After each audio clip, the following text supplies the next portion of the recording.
Kochie's Business Builders is proudly brought to you by our partners KPMG and Amex, who are helping small businesses grow. On Kochie's Business Builders, we crown Australia's favourite family business for 2021. Meet an entrepreneur taming the nation's wild camels and get advice from an expert on how to manage cash flow when times are tough. G'day and welcome to Kochie's Business Builders. Thanks for tuning in to what is actually our final episode for the year. And boy, it's been a great season and we've met a heap of inspiring entrepreneurs who have shared their secrets to success, and today is certainly no different. During September, in partnership with Prosper, we searched from Broome to Brisbane and everywhere in between for Australia's favourite family business. 20 extraordinary finalists were recognised, but there can be only one winner. The votes have been counted, and I'm pleased to announce that Australia's favourite family business for 2021 is Honey's Bakehouse from Western Australia. Honey's Bakehouse was founded in 2016 by husband and wife team Brent and Abby Honey. Their bakery is based southeast of Perth in the suburb of Roleystone, a small, tight-knit community. Baking is a Honey family tradition. Brent was first inspired and taught by his uncle and father. Today, Honey's Bakehouse is best known for producing a delicious range of handmade breads, pastries, pies and cakes, and a large range of vegan treats, all baked by Brent. I've been a baker for 20 years and I've worked at supermarkets and plant bakeries where you make the same thing day in, day out. And I always talk to myself and I go, how cool would it be if we did this? So now we're an independent business, we can literally do whatever we want. So it sort of gives you free rein to try different things whenever you like and give something different for the customers. When they come to Honey's Bakehouse, they can expect to get some traditional bakery delights like vanilla slice, apple turnovers, and then they can get some different sort of stuff like apple crumble Biscoff cronuts, deep fried vanilla slice, nacho Turkish bread. Plus, it's been a lot of fun to try and come up with different stuff for our vegan friends. We had a customer come in and she said, I just want to get my product in a white bag just like everybody else. And that really stuck with me. So I just sort of made it a bit more of an effort. We've done like jackfruit pies. It's basically looks like a shepherd's pie. And if we gave it to you, you wouldn't be able to tell the difference. Same as we're doing like a spinach and ricotta sausage roll, and that's made with tofu.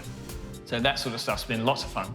I first discovered my love for baking when I was a kid. My parents have had bakeries, pretty much grew up in the bakery. There are definite perks to be married to a baker because I love bread.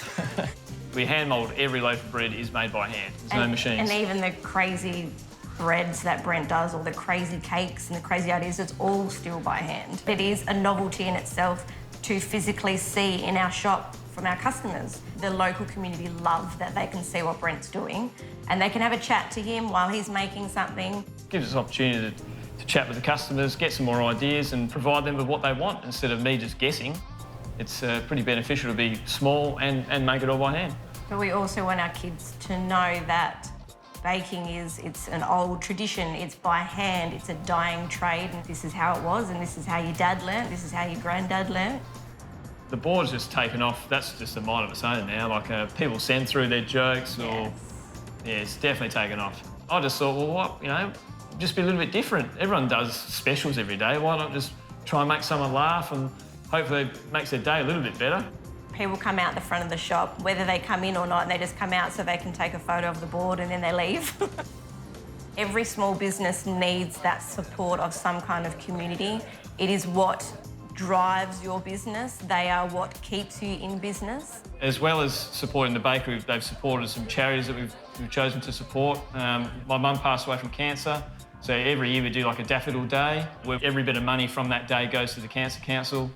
And everybody really does come together to support us and to help us raise more money every year.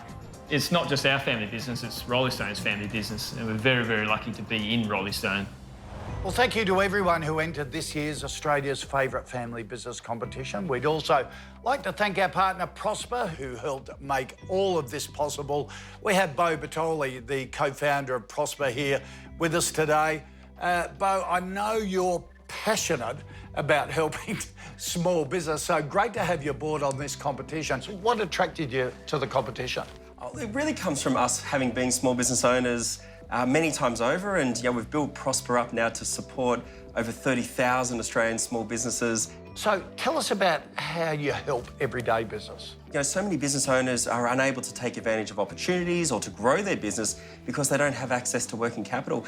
We wanted to change that. So at Prosper, we've now lent out over $2.1 billion in the last 9 years. Wow. Usually around about $30,000 a pop in terms of loan sizes.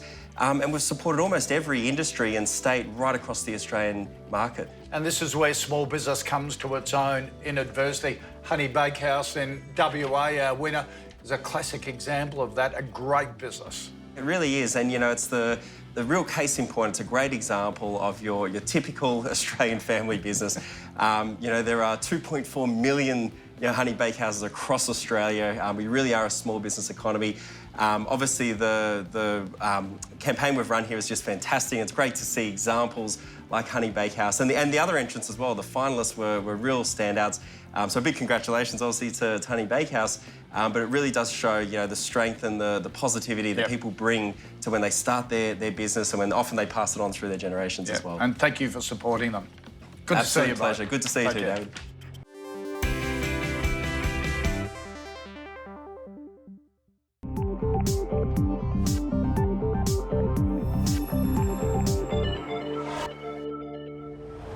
Welcome back. You're watching Kochie's Business Builders. Marcel Steingerzer is a chemical engineer who spent 14 years at BHP managing and improving processes. As an entrepreneurial soul, however, he's always wanted to start his own business. Marcel is now building Good Earth Dairy, an agri-tech company whose mission is to produce and sell Australian camel milk products, including infant formula, around the world.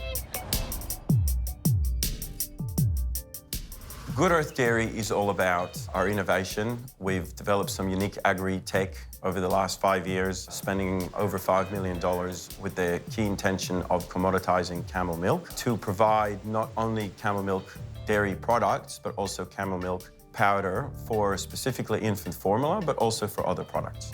Building a very strong team absolutely helped the business move forward. We are an innovation company first. We needed to have real strengths around that component, around the entire value chain of camel milk, looking at from the very initial stages down to the actual processing of the milk. We needed to build that team around us. We believe the market is really the global dairy market, which is over $550 billion current value. The reason for that is really one must first understand why camel milk. And it is a relatively new concept for people outside the Middle East. So everybody understands about lactose intolerances. A lot of people still cannot consume dairy despite having lactose-free milk. And that is all around the allergen in the whey protein, which is in all the mammal milk we know of the cow, the goat, the sheep. However, it is not in our mother's milk and it is not in camel milk. So that's one key differentiator that will make camel milk a superior product in the market. But also, it has a lot less casein protein than cow and goat. So it doesn't actually hard coagulate in the gut. So again, that's another advantage. And coupled with our superior micronutrition in terms of the minerals that it has, there's a lot to name, but if we think predominantly at the moment, copper and zinc support our immune function. The feral camel of Australia is an opportunity. It's currently seen as a pest. In Australia, it's impacting all the water assets whenever there's a drought. Also, on top of that, not only do we have the largest feral camel population, it's also the healthiest population, where there are certain diseases and parasites that do impact the camel population in the Middle East significantly. And we are very fortunate, thanks to the biosecurity of Australia and the original camels that came to Australia, didn't come across with those diseases or parasites, that we've remained free of them.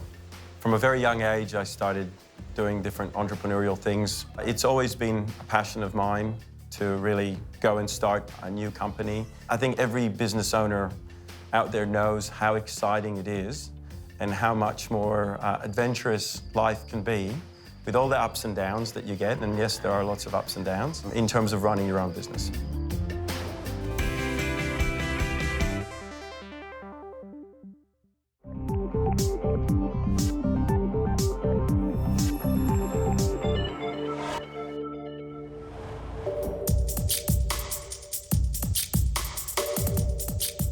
Hi, my name's Demi Anthony. I'm the Chief Operations Manager here at Muscle Nation. Here at Muscle Nation, we provide activewear, supplements, and food products. When it comes to social media, I highly recommend building that community with your customers.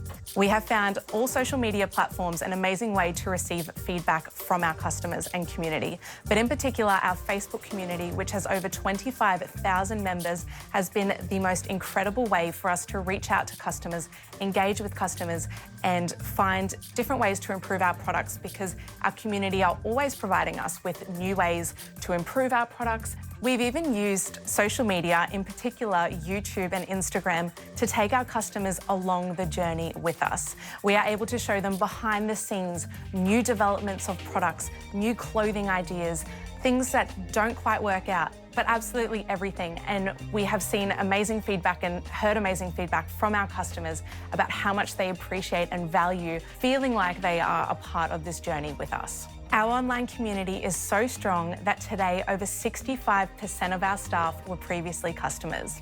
Once upon a time, these staff members were on the other side of the screen, receiving that amazing customer service, that amazing community and family feel that they wanted to be a part of this Muscle Nation team.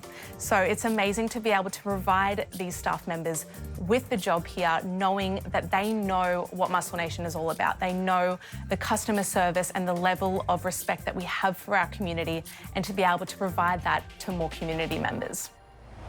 Muscle Nation has built a strong online community, so it's invaluable to hear firsthand from their Chief Operations Manager, Demi Anthony, just how they have done it. So thanks, Demi, for sharing your secrets to success. Celebrity chef Manu Fidel has been coming into our homes for well over a decade, sharing his love of fabulous food that nourishes and delights. But did you know he's also a canny business owner who's been at the helm of some of our most successful hatted restaurants? Manu's latest venture is La Botanique, a multi-purpose venue that combines his love for food with his passion for entertaining and television. Manu joins us today to share what he's learnt from his years in business for this week's Lessons from Legends.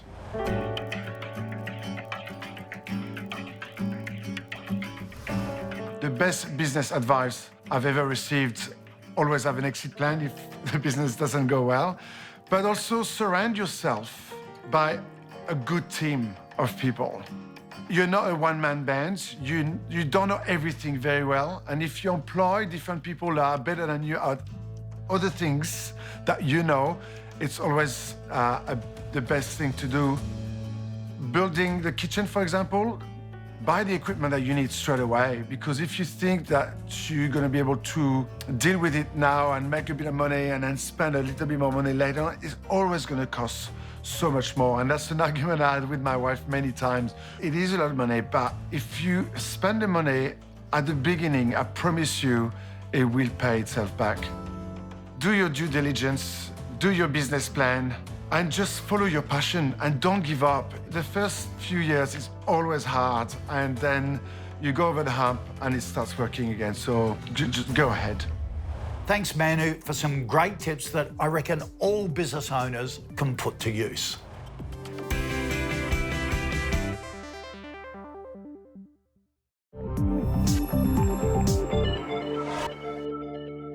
Welcome back to Kochie's Business Builders. There's no doubt that government assistance programs have helped businesses survive during COVID. But with some of that financial support ending in November, like New South Wales's JobSaver program, businesses need to make cash flow management a top priority. Let's get some tips from Kylie Potter, Director of Small and Medium Enterprise Acquisitions Global Commercial Services at American Express. Kylie, thanks for joining us. Kylie, cash flow has been an enormous concern for a lot of small and medium-sized enterprises since the start of the pandemic.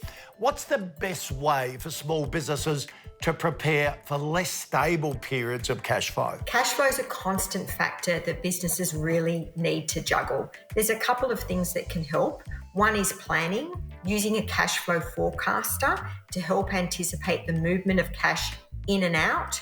Increasing business agility is also important. Consider using a business credit or charge card to realise reward benefits and increase operational flexibility by extending payment windows.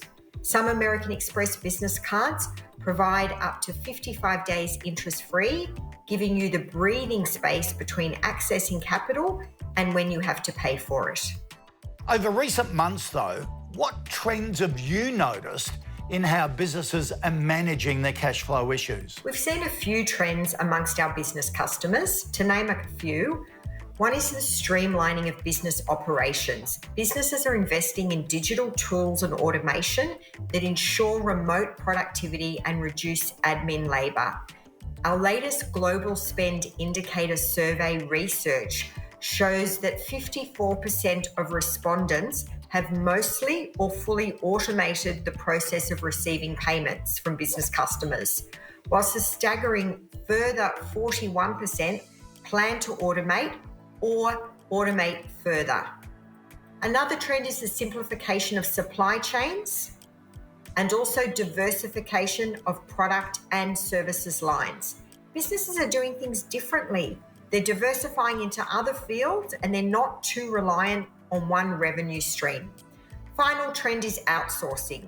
Businesses are looking to hire external, independent contractors, remote workers, etc., rather than permanent employees. Now, looking ahead, we'll be seeing industries like hospitality, tourism and the arts in recovery. What cash flow tips do you have for industries that have been doing it tough? Yeah, there's a few cash flow tips. First is an obvious one. Review financial assistance options available to you. Know what you can get in terms of COVID-19 financial stimulus and support by the government as well as from financial service providers. Invest in digital resources. For example, hospitality is doing things a bit differently. They're leaning more heavily on services like Deliveroo and Uber Eats to reach more customers and process orders. It's working. Review your business operations and reduce cash flow where you can. For example, do a quick supplier audit and cut down unnecessary costs and fees. Assess whether a business credit or charge card could help optimize your working capital, such as the American Express Platinum Business Card. It has no preset spending limit and offers up to 55 days to pay for purchases. Businesses should feel really confident and optimistic about 2022. Kylie, some great pointers there. Thanks very much for advising us. Thank you so much, Kochie. On this week's Ask Kochie, the founder of a popular skincare brand needs some advice on how to assist her staff to be more digitally savvy. Hello, my name is Judy Chongwoo, founder of SkinBeauty5. I've got a burning question. Our team is currently made up of highly dedicated and hardworking Gen X employees. Given the accelerating digital evolution, how do I go about upskilling them without trying to turn them into digital marketing experts? Well, to help Judy find the answers she needs, I'm joined in the studio by digital marketing and content expert Kate Toon. Kate, welcome. Hello. Really common question from Judy. How do you get your staff up to speed without them being distracted by a shiny new toy? Well, that's the thing, and I think there's a lot of pressure right now to be across everything. You know, there's so many new digital channels, but I think especially if digital marketing isn't the focus of your business, you actually have to set aside time. You maybe have to put aside time in your diary to have digital education sessions. I know people who have lunchtime lessons, you know, maybe have a podcast of a week that you all listen to, but I think the important thing is to encourage a culture of learning and then reward and incentivize it. And you as the business owner, you've got to lead it, don't you? You can't say, I'll just leave it up to the young things to do it. You've got to take an interest and be excited. Yeah, you can't be a Luddite. You can't be like, oh, I don't do Snapchat, I don't do Instagram. I think you have to at least be aware of it and then find champions and advocates in your business, and they're willing to share what they know with the rest of the team and create that advocacy. So if you're looking for help in this area and looking at hiring a consultant or an agency, where do you find them? What should you look for? I think it's challenging, and I think a lot of smaller businesses just don't have the budget to get the level of agency they would need that would be across every single discipline. I think there's a lot to be said for joining great business Facebook groups, where there's lots of different experts there. That's great advice. Kate, thank you for that. Thanks, Good to see you. Some really great advice there from Kate. And that's our final show for 2021, but fear not, because we will be back next year with a brand new series of Kochie's Business Builders. Here at KBB, we love talking about all things small business, and the conversation on our website continues right the way throughout the year.